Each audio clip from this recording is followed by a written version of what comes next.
Buenas tardes, nosotros somos el equipo número 2 y el día de hoy vamos a presentar el tema de actualidad. El equipo está conformado por Jonathan Sierra, Erika Rodríguez y su servidor Leonardo Ortega. El contenido de la presentación es el siguiente: comenzaremos dando una introducción, posteriormente describiremos el procedimiento, pasaremos a lo que son las ecuaciones, el proceso de simulación, la comparación de los datos, unas recomendaciones, conclusión y nuestras referencias. El artículo seleccionado para realizar esta evidencia se titula Un modelo de entalpía en sistemas de salmuera, dióxido de carbono, metano, ácido sulfídrico y nitrógeno diatómico como simulación de flujo multifásico y multicomponente no isotérmico con alta presión, temperatura y salidad. En estos procesos, la entalpía es una propiedad termodinámica muy importante, pues es la expresión preferida del cambio de energía en muchos procesos químicos, físicos y biológicos. La precisión de los datos experimentales es limitada hasta el momento. Sin embargo, se han llevado a cabo muchos trabajos de investigación sobre la modelización de la entalpía mediante ecuaciones de estado. Sin embargo, debido a que los rangos validados de estos modelos son muy diferentes y limitados, su implementación se ve limitada a su vez para las simulaciones de flujo que requieren un rango más alto de presión, temperatura y composiciones. En resumen, aunque el almacenamiento geológico de carbono en acuíferos salinos profundos es una tecnología que promete bastante, se necesitan más investigaciones sobre las propiedades termofísicas del sistema, gas, agua, entalpía, para lograr una implementación eficiente.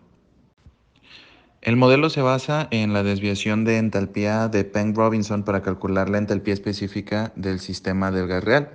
Para el sistema de salmuera, el modelo amplía el modelo de entalpía del estado de saturación convencional, considerando los efectos de la presión junto con su temperatura y salidad. El modelo predice bien la entalpía del sistema del fluido, que son dióxido de carbono, metano, ácido sulfídrico, nitrógeno diatómico y salmuera, con los siguientes rangos: en los rangos de temperatura de 0 a 300 grados, en los rangos de presión de 0 a 100 bar y en el rango de salidad de 0 a 6 mol por kilogramo de agua. En esta diapositiva se muestran las ecuaciones utilizadas a lo largo de nuestro trabajo.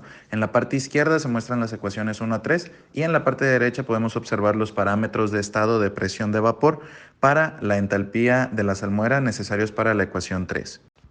En la ecuación 4 vemos dos valores para x, los cuales serán necesarios dependiendo de la metodología a utilizar. Cuando veamos el procedimiento, eso se explicará un poco más a fondo. Finalmente, la ecuación 7 del lado izquierdo y del lado derecho podemos observar los parámetros de estado necesarios para calcular los valores de la ecuación. En cuanto al procedimiento, para el cálculo de la entalpía de sal disuelta, tenemos dos correlaciones. Si la temperatura es menor o igual a 100 grados centígrados, se utiliza la correlación de Lorentz, que es la ecuación 2. Y por otro lado, si la temperatura es mayor a 100 grados centígrados, se utiliza la correlación de Michaelides, que es la ecuación 3 y la ecuación 4. Se calcula como siguiente paso la entalpía del agua con la ecuación 5, la entalpía de sal con la ecuación 6 y por último se debe calcular también la entalpía de saturación de la salmuera. Para el cálculo de las entalpías se utilizó un programa en Visual Basic, el cual nos permite definir una función asignándole nombre a nuestra variable dependiente y asignar así nuestra variable independiente, y ya con esto se asignarán variables y condiciones propias de cada caso para calcular cada una de las entalpías, cerrando las funciones con el end. Y por su parte, para el cálculo de la entalpía de la sal disuelta, para el sistema de Michaelides, se va a tener más de una variable independiente, por lo cual se va a tener que ingresar cada uno de los parámetros de esta función. Para los coeficientes de la entalpía de disolución de sal para el sistema de Lorentz, pero ya que se cuenta con una restricción en las temperaturas en este sistema, se agrega también un if dentro de esta función en el programa para que se pueda utilizar ya sea la correlación de Lorentz o la correlación de Michaelides según sea el caso, como se explicó cuando se estuvo explicando el procedimiento anteriormente. Esto queda indicado en el if mencionando que si la temperatura es menor o igual a 100, se va a utilizar la correlación de Lorentz, mientras que por su parte, si la temperatura es mayor que 100, se utilizará la correlación de Michaelis. Una vez ya declarados estos parámetros, se cierra el if y se finaliza la función. Por último, en cuanto a la simulación, para la temperatura de saturación del vapor, la presión de saturación y la entalpía de desaturación, se va a utilizar el procedimiento que se utilizó en un inicio, declarando las variables de cada función, se ingresan los parámetros y constantes de cada una y se finaliza la función con el end function al final de cada una, para así cerrar la simulación. Después ya tenemos los resultados de la experimentación, en donde se comparan los datos obtenidos con los datos reportados en el artículo, en donde en este caso se varió la temperatura de 25 a 300 grados Celsius a presiones cercanas a los 1000 bares. Aquí se observa que el error relativo en el artículo es del 2.62%, mientras que el error en la ecuación es mucho más pequeño, cerca del 0.3%. Además, también se comparan los resultados para la entalpía de saturación del agua pura y de la salmuera a distintas concentraciones de molaridad.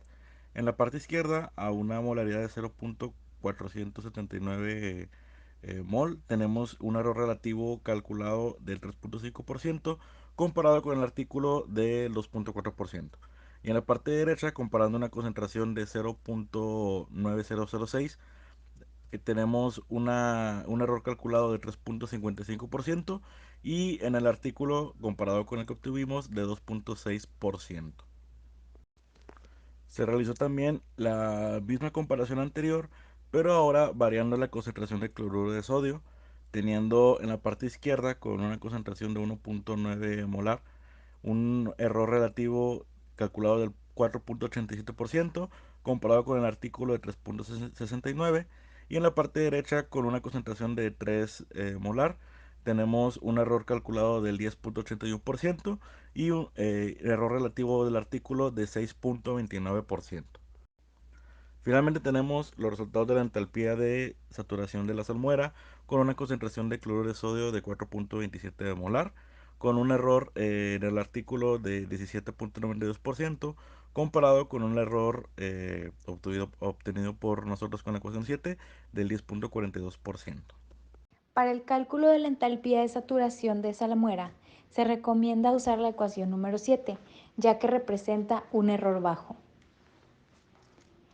Así como la ecuación número 4, para la correlación de Lorentz, ya que presenta mejores resultados en las concentraciones de sal de 3.09 y 4.28 molar.